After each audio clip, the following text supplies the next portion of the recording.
The content of this podcast has not been evaluated by Health Canada or the FDA. It is educational in nature and should not be taken as medical advice. Always consult a qualified medical professional to see if a diet, lifestyle change, or supplement is right for you. Any supplements mentioned are not intended to diagnose, treat, cure, or prevent any disease. Please note that the opinions of the guests or hosts are their own and may not reflect those of Advanced Orthomolecular Research Incorporated.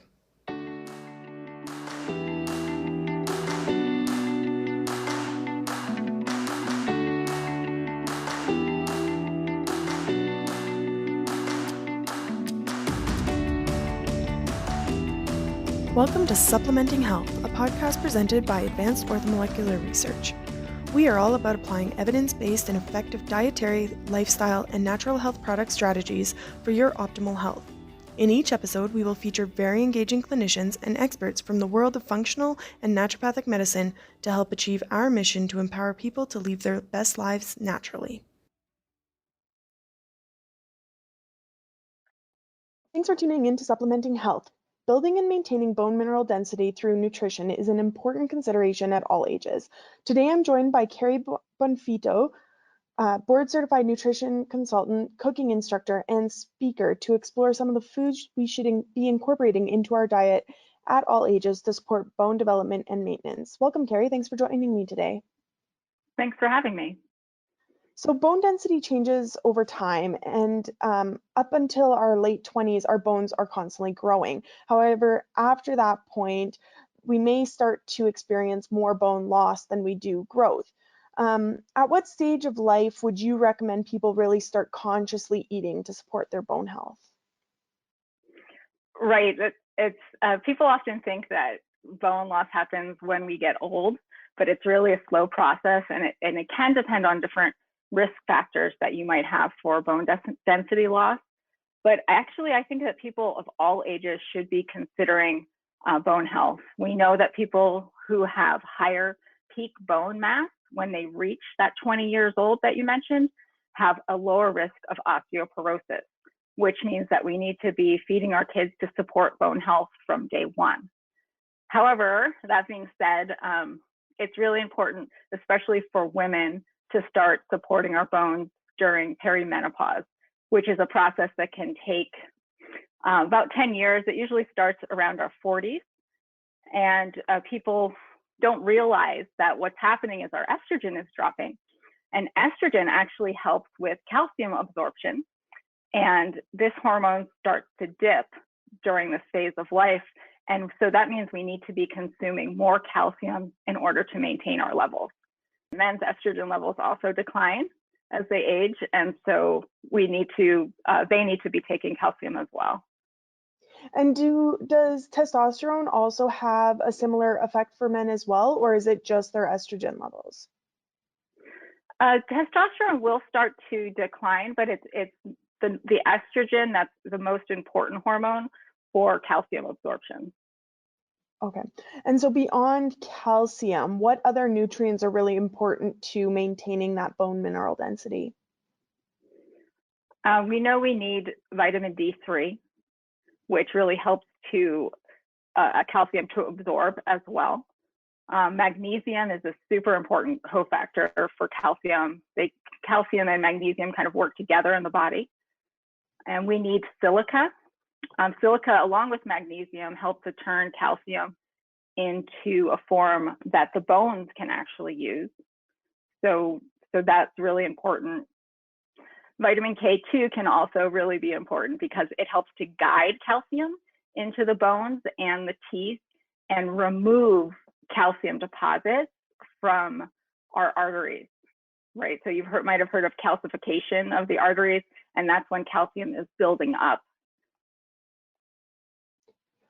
Okay, and so if someone doesn't consume dairy, which is a common source of calcium, what are some other foods that they can incorporate to get that calcium level? There's actually quite a few foods. Many of the plant-based milks actually boast having 50% more calcium than regular milk. You can also try, if you're not able to tolerate cow's milk, you can try sheep's milk. Sheep's milk cheeses, sheep's milk yogurt can often be more tolerated. But if you're completely plant-based, sesame seeds are really high in calcium, and tahini, which is ground up sesame seeds, is a great way to add calcium to your diet, from using it as sauces or as dips or as dressing.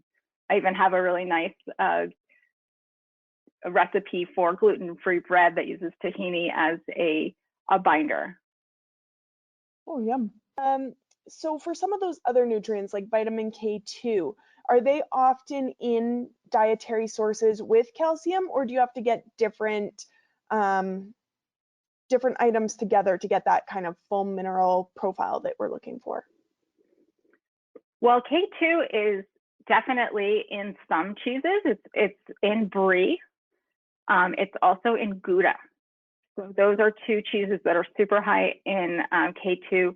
And if you're getting grass-fed products, there's K2 in those products. So grass-fed meats like grass-fed ground beef or grass-fed butter, or the grass-fed cheeses of any variety will have more K2.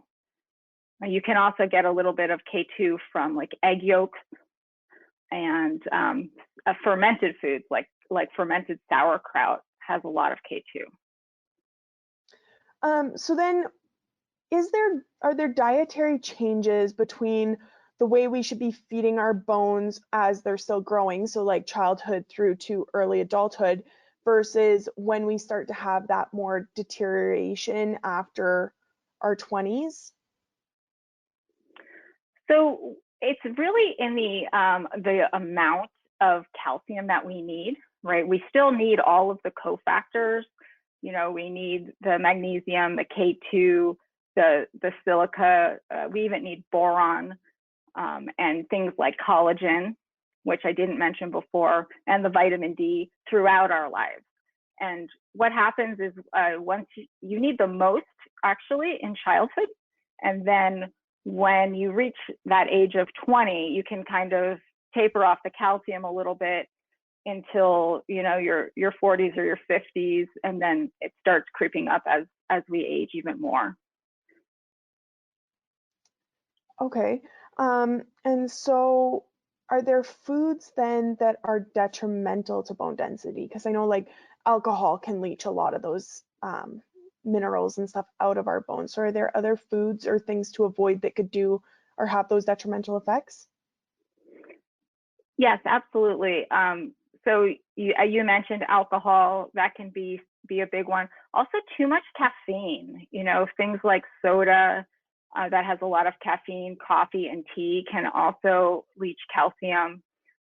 Also, if you're having too much meat, right, that meat has phosphorus in it, and we need the phosphorus for our bones. But when we have too much, it throws things out of balance. So it's a kind of a delicate balance with meat products. So what are some of your favorite bone supporting foods to incorporate in your diet? One of them that is kind of unusual is flax seeds, because I love flax seeds for the plant estrogens. So this helps to support estrogen so we don't have as much of a dip, and that we can absorb the calcium. I also like salmon and tuna and eggs and mushrooms for the vitamin D that they can provide. And we need collagen, right? Because bones are made up of collagen as well. And something like bone broth can be really important because it's hard to get collagen in other food sources. And then the calcium, we talked about the grass-fed milk and the dairy products. Leafy greens, things like Swiss chard can be really important. I love those sesame seeds. I love wheatgrass. Even if you can get your hands on a good source of wheatgrass, it's super high in calcium. And for magnesium, I like pumpkin seeds. I like cacao, which is it's chocolate. So if you can find chocolate that's like 70% cacao or higher, so it's more chocolate than sugar, that can be really great source of magnesium. But yeah, there's magnesium in other things too, like figs and avocados. And so do these complementary nutrients play a bigger role in different stages of bone regeneration? Because of course, like all of our organs, they're constantly refreshing and growing and changing. So are there certain stages within that cycle that each of these nutrients play a bigger role in? So when you're looking at what's happening, like, are we talking about, are we healing a fracture, right? Or are we trying to restore blood flow to a broken bone because we've had a fall? Or maybe we're just looking at remineralization of the bones. So when we're talking about remineralization, I think that's what we've been talking about the most with all of these nutrients. And so just really getting those nutrients into the bone so that we're not excreting them, right? Because it's a process of how our, the water in our bodies, and depending on the other nutrients in there, whether or not the calcium is going to stay in the bones or it's going to be excreted. So really we're talking about mineralization, I think, for the most part. How does dehydration affect that process, or does it? So it's definitely important to stay hydrated, right? That keeps our minerals in better balance, and it sweeps out toxins. It can lower inflammation, and it's not as we want to stay hydrated, right? Because I said we were going to be excreting these through our urine, but if we don't and we are dehydrated, things that can happen are this calcium that we're having can build up into kidney stones. So a lot of people who are underhydrated will experience that calcium not going into their bones. Because maybe they didn't have the cofactors to put it there, but then they also didn't have the water to flush it out. And so then that becomes little stones that are developing in our kidneys. Interesting. Okay, so then for people with a hectic schedule that are more prone to eating in a grab and go kind of style, which, if we're being honest, is probably a very large portion of the population, what are some of your tips to help them make healthier food choices and support that bone health even when you're on the go?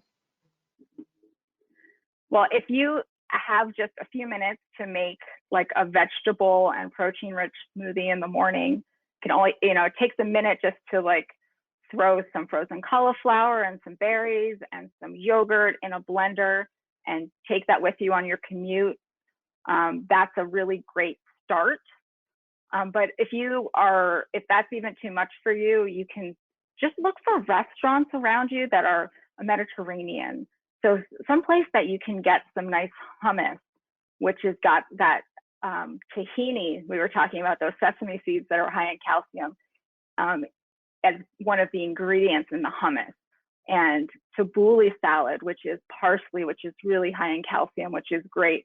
And those Greek salads that have a little bit of feta cheese and a tzatziki sauce that's made with yogurt and herbs.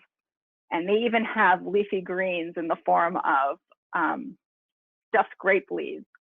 So those types of restaurants can be really great. If you don't have those types of restaurants near you, almost everybody in the country can pop into their local grocery store, grab a rotisserie chicken, a tub of hummus, a bagged salad, and a little bit of yogurt just to really balance out those nutrients that we need. Awesome. And so if people aren't getting the nutrients they need, do you use or do you ever recommend supplements? And if you do you prefer like formulations where it's kind of like a multi-style or individual ones? I do like multi-style supplements for people who can't get the food. So there's a lot of great blends out there that have magnesium, calcium, vitamin D together. There's even some that go further and will put boron and zinc and even a little bit of plant estrogens in there. So those can be really easy for people to consume because they're taking it's usually more than one capsule, maybe 2 capsules twice a day kind of thing, but that seems to be a little bit easier than opening 4 or 5 bottles. And how important is protein to bone building? Because I know we talked a little bit about collagen, and often collagen is kind of thought of alongside protein because it comes from meat sources and things like that. So is protein fairly important to bone health and maintenance as well? It is really important because, we were talking about phosphorus, which is really only coming from protein sources. So meat, dairy, legumes, nuts are all really good sources of phosphorus. And we need this as a component in that bone structure. So we have to be making sure we're getting some sort of protein. It doesn't have to be meat-based, but it has to be, it has to be a significant amount. It's something that we have to be watching for. Awesome. And so for dietary conditions such as leaky guts, Crohn's, colitis, things like that can be very affected by diet, can they have a far-reaching effect on bone health as well? Yeah, so those conditions that you mentioned are really digestive issues, a lot of them. And so if we're not digesting your food properly, you can't extract nutrients from it, right? There's a saying in the nutrition world, you aren't what you eat, you are what you absorb. And that goes for food and for supplements. So if we're not digesting all of these great things we've been talking about, it's not going to be benefiting us no matter what we're eating. So that needs to be really fixed first. And so I use a lot of therapeutic diets to address those conditions, things like autoimmune protocols, low FODMAP diets, other types of elimination diets that can be very healing first so that we can then absorb the nutrients from the supplements. And when we are then replacing the supplements, it's really important that I work with people on therapeutic doses of the supplements. Because you've been so depleted, we really need to be taking larger amounts than the recommended daily allowance of things in order to rebuild. And it's very individualized doing that. Of course, no, that totally makes sense. So beyond like digestive conditions, are there other health conditions that are commonly linked with bone mineral density loss or bone health issues? So one of the conditions especially is anorexia, or people that are underweight. So if you're underweight, this is usually a sign that you're not getting all of the nutrients and minerals that you need. So that's something that is a big red flag. That makes sense as well. So if someone comes to you and they've received a osteoporosis diagnosis or something, some other kind of bone issue, what are some of the dietary recommendations that you have for someone who's already like progressed so far down the bone loss path? So definitely, if they already have that diagnosis, it's really important that we're looking at the foods that they're eating. If they can tolerate lactose, then I would have them try to drink 1 full cup of grass-fed milk every day, drink 1 to 2 cups of bone broth, and in that bone broth, adding a tablespoon of apple cider vinegar to fortify the digestion. Also adding ground flax seeds into that bone broth, that can be a nice, really soupy kind of comforting food to have, making sure that you're getting, enough protein with maybe lentil soup, adding calcium-rich greens to that, so spinach cooked in that, making sure they are cooking their greens. A lot of people are eating spinach like crazy, raw. They might be throwing it raw into a smoothie or just having spinach salads.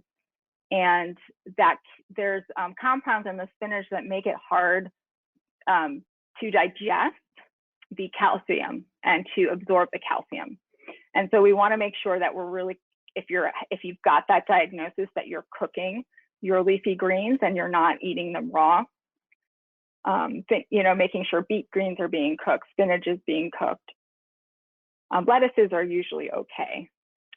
What else would I do? I'd also switch them to grass-fed meats, making sure that they are eating whole eggs with the yolks, making sure they're getting fish. These are all vitamin D foods, the eggs, fish, and then adding some sauerkraut for that vitamin K, and possibly a prune or two. I guess we don't call them prunes anymore. We call them dried plums. But because that has boron, those are one of the top boron foods, and boron's really important too to help us absorb that calcium. So if someone is on a vegan diet, a lot of the foods you just mentioned, like the grass-fed meats and the dairies and the fish, aren't available to them. So are there additional fruits, veggies, nuts, and seeds that you would suggest including beyond or to kind of fill that gap? Yeah, I mean, definitely. So vegans can do the legumes, those lentils, all types of nuts are going to be important. Seeds, pumpkin seeds, sesame seeds, different types of flax seeds, and those greens need to be in the diet, the cooked greens. So collard greens, cooked beet greens, cooked spinach, and just make sure you're doing those fortified plant-based milks, so that have extra calcium in them. Vitamin D can be trickier too if you're completely vegan, because you can't really do the eggs or the fish. So I would definitely recommend supplementing if you're vegan, and especially if, we can get some vitamin D from the sun, but it can be really difficult. And if you're darker skinned, it's even more difficult for you to absorb vitamin D from sunlight. So that as a supplement, I think, is a must if you're vegan. There's also a lot of kind of emerging evidence that inadequate B vitamins, like B12, that we know we can only get from animal sources, are like inadequate B vitamins we're finding in people who have hip fractures, right? And so we want to make sure that you're definitely supplementing with B12, and probably a good iron supplement, because iron is one of the minerals that helps us to produce collagen. Vitamin C also helps us to produce collagen. So those are important supplements. On a similar note, are there certain medications or common medications that people should be aware deplete certain vitamins? Like I know birth control is a common one that can deplete different vitamins, or maybe blood pressure medicines. Are there things like that people should just be aware of might be interfering with that absorption? Yes, there's definitely medications like you were mentioning that we need to make sure that we're absorbing from. Like you mentioned the birth control, that really lowers the absorption of the B vitamins. But I think even more importantly, people don't quite realize that the calcium blocks medication absorption. So if you are supplementing with calcium, magnesium, those, and you're taking medications like maybe your thyroid medication or something like that, you have to get into your system. Even if you're on an antibiotic and you take that antibiotic and you have milk, that milk, the calcium in that milk is going to block the absorption of that medication into your body.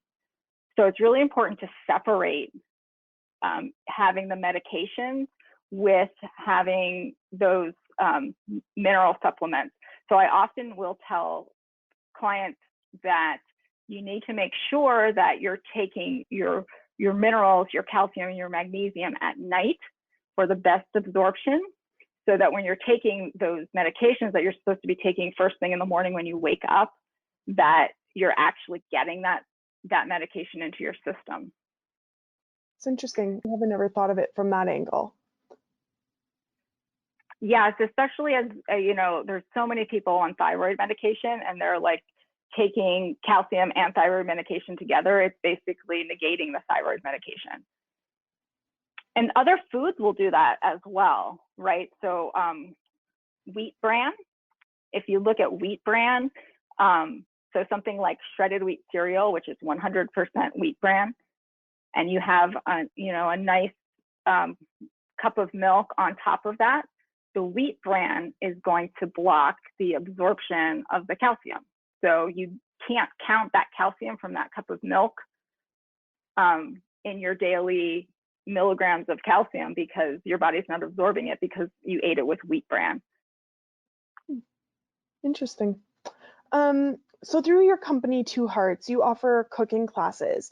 Are they available for anyone, and do they have tailored focuses within your lessons for people with different dietary goals at all? They are available for anyone. I do private lessons with people who have specific health conditions that we really need to dial in, things like renal disease or celiac disease, obesity, or certain autoimmune conditions like lupus or Hashimoto's. But I offer group classes that are generally gluten-free, because we are focusing on whole foods. And usually most of the gluten grains are best consumed when they're processed and when they're ground. So they're gluten-free, they're low dairy, because a lot of people do have issues with dairy, as you mentioned. And a lot of the classes are online, so they're available to anybody. I have some classes that are cooking based, but also classes that are nutrition based, like understanding weight loss or how to fast for longevity. And you can check all of my classes on my website at twoheartsnutrition.com. But I love to do these group classes with people. I learn so much every time I do one. That's fantastic. And so if people wanted to work with you on a one-on-one basis, would your website be the best place to go as well? Yes, you can actually schedule a free 15-minute consultation with me, where I just kind of go over how I work, and we talk about what's going on with you, and see if food is the best way to improve your symptoms. Awesome. And so that again was twoheartsnutrition.com for our listeners. So it's twoheartsnutrition.com. Well, thank you so much for joining me today. I really appreciate you taking the time to chat with me. And I hope there was a lot of really great information in there for all of the listeners that they can take away and utilize in their day-to-day life. It was great talking with you as well. Thank you.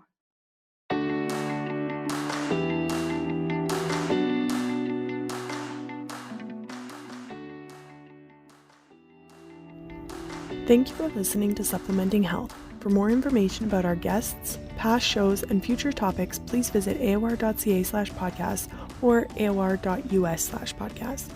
Do you have a topic you want us to cover? We invite you to engage with us on social media to request a future topic, or email us at marketing@aor.ca. We hope you tune in again next week to learn more about supplementing your health.